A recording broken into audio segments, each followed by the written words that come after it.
మను మాణిక్ ని అప్పట్లో అందరూ ద ఒరిజినల్ బ్లాక్ కోబ్రా అని పిలిచేవారు. మను మాణిక్ తాలూకు మెంటాలిటీ ఎలాగుండేదంటే తన కనుసైగల మీద మార్కెట్ పొజిషన్ డిసైడ్ అవ్వాలని, తన చేతి వేల మీద ఇన్వెస్టర్స్ నడవాలని ఉండేది. తను చెప్పిందే మార్కెట్ లో జరగాలని, అంటే తను చెప్పిందే వేదం చేసేదే ధర్మం అన్నట్లు మార్కెట్ నడవాలని అతను అనుకుంటూ ఉండేవాడు. అండ్ అదే టైంలో అతనికి ఆపోజిట్ గా హర్షద్ మెహతా మరియు ధీరుభాయ్ అంబానీ నించున్నారు. హర్షద్ మెహతా కెరీర్ మొత్తం ఏమైందో స్కామ్ 1992 చూసిన తర్వాత మీకు అర్థమయ్యే ఉంటుంది. కానీ ధీరుభాయ్ అంబానీ అలా కాదు. ధీరుభాయ్ అంబానీ మను మాణిక్ ని కూడా దాటుకుని ముందుకెళ్లాడు. అండ్ ఎగ్జాక్ట్ గా ఈ పాయింట్ నుంచే రైవలరీ అనేది స్టార్ట్ అయింది. అండ్ ఈ రైవలరీ మొత్తం మార్కెట్ ని 3 రోజులు క్లోజ్ అయ్యేలా చేసింది. మరి ఆ స్టోరీ ఎక్కడి నుంచి మొదలైందో ఇప్పుడు తెలుసుకుందాం.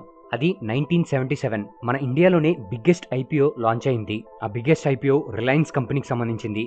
అప్పట్లో ఒక షేర్ ₹10 వాల్యూతో 2.8 మిలియన్ షేర్స్ ని లాంచ్ చేశారు. ఈ ఐపీఓ అప్పట్లో ఎంత పెద్దదంటే అప్పట్లో కమ్యూనికేషన్ లేని రోజుల్లో కూడా రిలయన్స్ కంపెనీ గురించి ఇన్వెస్టర్స్ అందరూ ఆరా తీయడం స్టార్ట్ చేశారు. ఇండియాలో ఉన్న మూల మూలల నుంచి జనాలు